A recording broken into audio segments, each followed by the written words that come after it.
Les graphistes sont morts. Peut-être pas en fait. Peut-être pas. Si en fait les graphistes font pas ce move, ils sont morts. Bienvenue dans ce nouvel épisode. Aujourd'hui, je vais te montrer. Enfin, je vais pas te montrer parce que c'est un podcast, mais on va parler de ma nouvelle découverte de ouf. Il n'y a plus besoin de miniaturistes YouTube. C'est terminé. Les miniatures YouTube, ça coûte 2-3 centimes. C'est fini. Il n'y a plus besoin de miniaturistes. Et bref, un petit épisode un petit peu comme d'habitude. Bordélique. Pense à t'abonner, pense à liker, à partager. Et puis c'est parti. Et on va faire donc du podcast, mais je vais aussi un petit peu te donner mon workflow, comment j'ai fait pour automatiser tout ça. Du coup, j'ai pas besoin d'avoir un abonnement chez Gemini, tu vois, pour pouvoir faire plusieurs miniatures, etc. J'ai pas besoin de réfléchir à chaque fois, à uploader les images, etc. J'ai fait carrément donc un workflow sur N8N. N8N, ça te permet de faire des automatisations. C'est un petit peu difficile à prendre en main au début, mais là, ça fait quelques semaines que je suis dessus. Et en très peu de temps, tu comprends le truc. Et maintenant, j'ai toujours plein d'idées d'automatisation. Là, je sais plus combien j'en ai fait. Et à chaque fois, j'ai des nouvelles idées. Et maintenant, en 1 heure, 2 heures, je fais je crée des métiers, quoi. Là, je viens de créer un métier de miniaturiste gratuit. Ça me coûte quelques centimes par génération de miniatures. Et je vais tout expliquer dans ce podcast. Et j'ai envie de parler aussi de justement ce truc des graphistes. Les graphistes, c'est terminé, les gars. C'est terminé. Et ça me rend pas heureux, tu vois. Je suis content parce que voilà, moi j'aime la technologie. Je trouve que l'IA, c'est un truc de ouf. Aujourd'hui, tout ce qu'on peut faire avec l'IA. Et moi, je sais pas si je t'avais raconté, mais en gros, j'ai découvert ChatGPT 3.5. Donc, tu sais, quand vraiment tout le monde a découvert, c'est au tout début que ChatGPT vraiment est devenu populaire. Et c'était tout début décembre, il y a 3 ans, je crois que c'était en 2022, décembre 2022, on va dire fin novembre. Je sais plus l'année exactement, mais bref. Et je me souviens, en fait, c'est un pote à moi qui s'est lancé en reconversion professionnelle et du coup, il a fait des études pour apprendre le code. Et bon, on avait... voilà, je l'avais dit un jour, déjà, ouais, je me rappelle, un jour, on discutait chez lui, quoi, on était là, après-midi au soleil, tranquille et tout, on discutait, et puis je lui ai dit, tu sais... c'est un truc de fou, parce que moi je m'intéresse toujours à la tech, hein, et je fais c'est un truc de fou. Il y a un truc, ça s'appelle DALL-E à l'époque. DALL-E, c'est OpenAI qui avait créé un générateur d'images. Et je disais c'est un truc de fou. J'ai vu un article où maintenant en écrivant un simple texte, en décrivant une image, il y a une intelligence artificielle entre guillemets, parce qu'à l'époque c'était vraiment pas on savait pas que ça existait, mais un algorithme en soi c'est une intelligence artificielle, mais à l'époque on savait pas vraiment que ça existait. Et du coup je lui dis tu décris une image et en quelques secondes ça te génère l'image que tu as décrit. Bon, c'est pas top, mais c'est un truc de fou aujourd'hui comme ça fonctionne et tout. Et on a vu cette conversation, et 6 mois plus tard, ChatGPT 3.5 qui génère des textes, et le gars il m'envoie un message, il me dit mon boulot vient d'être remplacé par une IA, c'est terminé. Je lui fais attends, qu'est-ce que tu me dis là, qu'est-ce que tu me racontes? Et il m'envoie il me demande il me dit ouais, pose-moi une question super technique et tout, et je te donnerai la réponse par IA, tout ça. Puis moi je lui pose la question par SMS et il me renvoie une réponse de ouf. C'était vraiment un truc super technique sur la nature et tout, et je savais que lui il y connaissait rien, et c'est pas lui qui pouvait me répondre ça d'un coup et tout. Puis c'est pas un truc que tu trouves sur Wikipédia, c'est vraiment une question hyper nichée, quoi, hyper précise, et la réponse était vraiment hyper cohérente et tout. Je fais attends, tu vas me dire que c'est une intelligence artificielle qui vient de générer ce texte? Et du coup, je lui dis vas-y, comment on fait et tout. Il me dit ouais, faut s'inscrire sur OpenAI, tac tac, je m'inscris et je teste. ChatGPT 3.5 est là dans mon cerveau, bam, je fais c'est un truc de fou là, c'est terminé quoi. Moi à l'époque, si tu me suis, hein, comme je disais, moi à l'époque j'avais mon business donc de jardinage nature et j'écrivais beaucoup d'articles, beaucoup de mails. J'étais vraiment à l'écrit, je montrais quasiment pas mon visage à l'époque, je faisais quasiment pas de audio, pas de vidéo, rien du tout. C'était vraiment que de l'écrit. Et là je me dis c'est plié en fait. Là, un truc comme ça, dans quelques années, moi, je suis remplacé par d'autres blogs, tu vois, qui vont écrire des articles à la foulée tous les jours. Enfin, le métier de rédaction de blog, rédaction d'articles, rédaction tout court, c'est terminé, en fait. Et après, donc, j'ai dû faire le shift mental.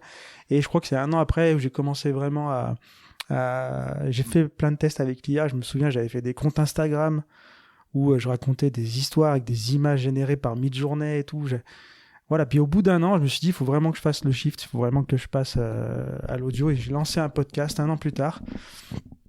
Et puis voilà, quoi. Du coup, j'ai podcast, quelques vidéos YouTube, aussi des vidéos où je pars en balade et je fais des monologues un petit peu comme du podcast, mais sauf que c'est filmé. Et du coup, je fais ça, et du coup, je fais ma transition. Je me dis, c'est mort. Si vraiment je veux continuer dans le game, en gros, il faut que je monte ma tête, il faut que je fasse de la vidéo, il faut que j'ajoute une touche humaine à mon contenu. Et aujourd'hui, j'ai réussi à le faire. Et là, on est en train de passer encore à des steps là avec la progression des générateurs d'images. Maintenant, on a les générateurs de vidéos. Enfin, c'est un truc de malade, un peu même. Enfin bon, c'est un truc de ouf. Et là, avec donc Gemini 3 Pro, qui vient de sortir et qui intègre à l'intérieur Nano Banana Pro. En fait, il faut utiliser Gemini 3.0 Thinking pour avoir le tout dernier Nano Banana Pro. Bref, je te laisserai aller voir, mais en gros, Google, là, ils ont sorti vraiment un truc qui a tout plié en génération d'images. Et en fait, t'as juste tu prends une miniature YouTube, n'importe laquelle, tu vois, tu lui donnes une photo de ta tête et tu lui dis mets ma tête sur la miniature. Et en fait, ça te génère une miniature ultra propre. Et tu peux changer le texte, tu vois, tu peux rajouter, je sais pas, tu peux t'ajouter une expression du visage, tu peux t'ajouter plein de trucs, enfin, c'est un truc de malade. Et c'est hyper réaliste. Et du coup, moi j'ai découvert ça il y a quelques temps là. Et en fait, c'est un peu compliqué, tu vois. J'ai pas envie de déjà prendre l'abonnement Gemini, j'ai déjà un abonnement ChatGPT, un abonnement Claude. Je voulais pas trop avoir d'abonnement, je voulais pas prendre un abonnement juste pour générer des images. Donc du coup, tu as très peu de crédit en utilisant Gemini. Et c'est toujours compliqué de faire des allers-retours, tout ça. Tu vois, il faut télécharger la vignette, télécharger aussi une photo de toi. Enfin, tu vois, c'est toujours un petit peu compliqué. Je me suis dit, je vais faire une automatisation. Et du coup, là, je viens juste de terminer et ça marche du tonnerre. Donc, on va passer à la partie un petit peu plus technique, sans montrer, hein, on est sur un podcast. Mais en gros, sur N8N, ce que j'ai fait tu vois, tu as des triggers. Et en gros, le trigger, c'est un formulaire. Et ce formulaire, en fait, tu vois, je vais mettre le lien vers l'image, la miniature YouTube. C'est-à-dire que tu vas mettre un lien vers l'image de la miniature, quoi, tu vois, comme ça, lui, il voit la miniature. Et il y a aussi automatiquement, avec un autre nœud où automatiquement je génère... il y a un lien vers une image de moi qui est sur mon site internet. Donc, si tu as une image de toi en ligne, ça peut être intéressant de dire, voilà, à cette adresse, tu trouveras une image de ma tête. À cette adresse, tu trouveras une image de la miniature. Mets ma tête sur la miniature, etc., etc. Donc, moi, ce que j'ai à faire, c'est je clique, paf, ça me met un formulaire. Je mets le lien vers uniquement la miniature YouTube. Lui, il sait où est mon portrait à moi.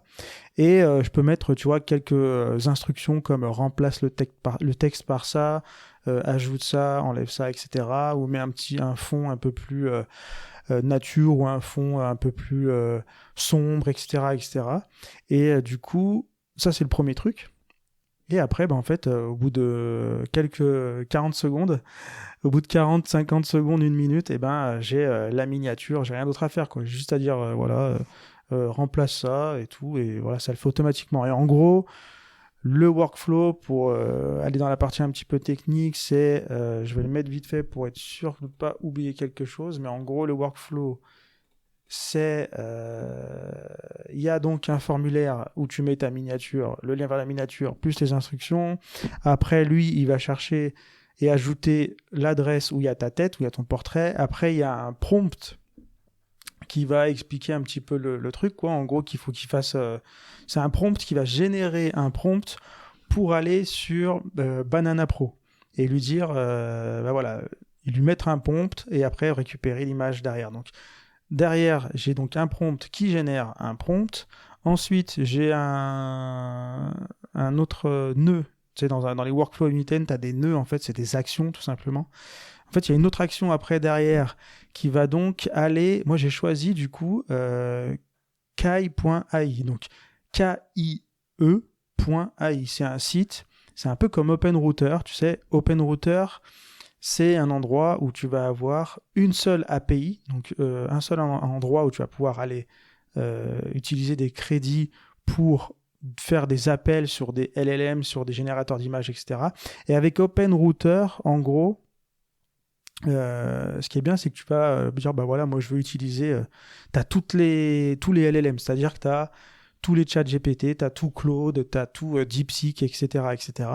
Et en fait, KIE.ai, c'est un site qui est à peu près pareil, sauf que c'est pour surtout les générateurs d'images, générateurs de vidéos. Donc tu as VO3, tu as Sora 2 et tu as aussi Gemini 3 Pro avec 3 Pro avec Nano Banana Pro, bref. Et tu as aussi Suno pour la musique, tout ça.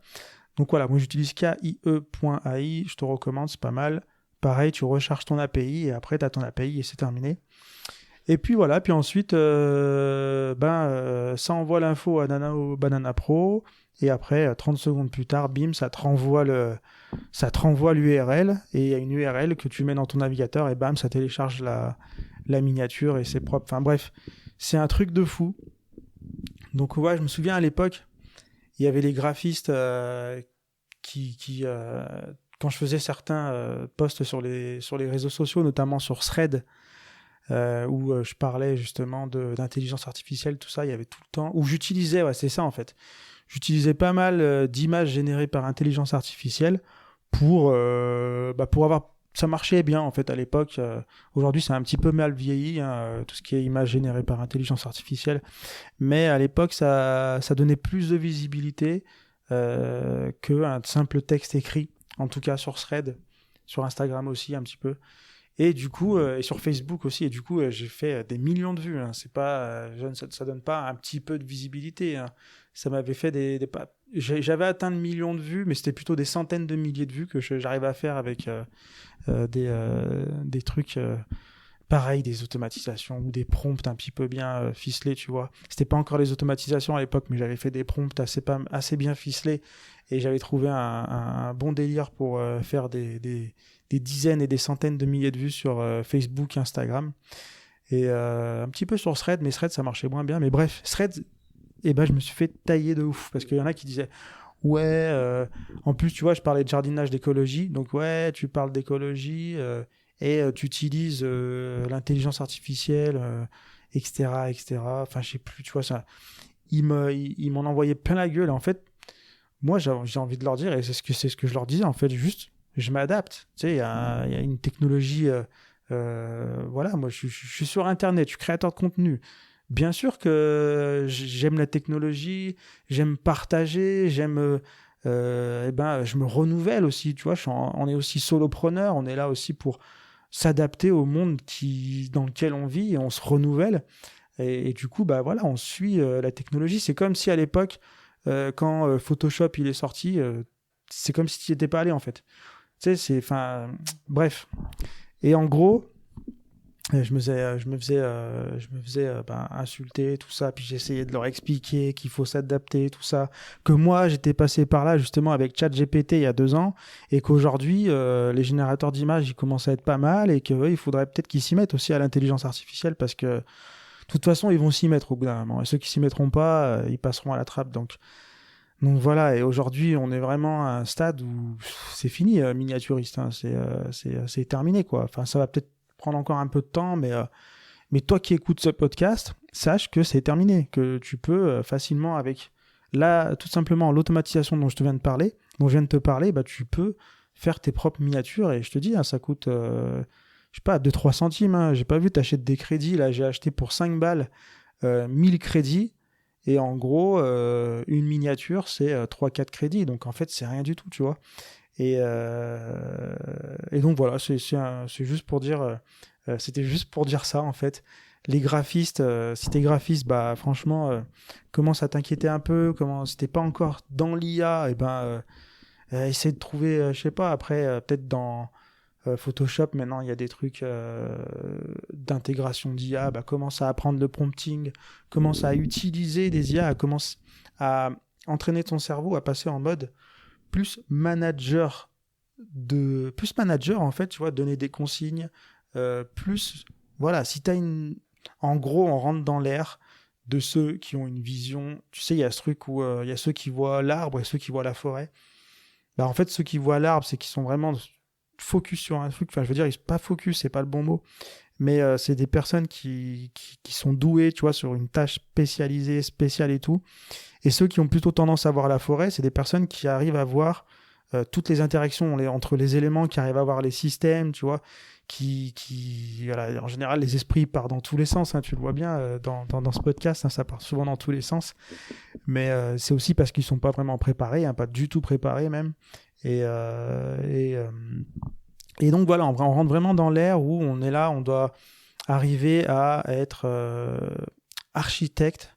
On doit être, tu sais, un peu comme, je sais plus comment on appelle ça, mais quand tu as des orchestres, tu as le chef d'orchestre, t'as celui qui, avec sa baguette, donne le rythme, dit à qui est-ce que c'est, à qui doit jouer, à quel moment, etc. On est un peu dans cette ère où une personne va pouvoir faire énormément de choses, et en tout cas, voilà, le monde, il va se transformer. Et si on s'adapte pas, ceux qui s'adaptent pas, ils vont pas survivre, quoi, tout simplement. Bref, si cet épisode t'a plu, pense à te liker, pense à t'abonner, à partager. Tu trouveras dans la description des liens pour aller plus loin. Et puis, on se retrouve dans un prochain épisode.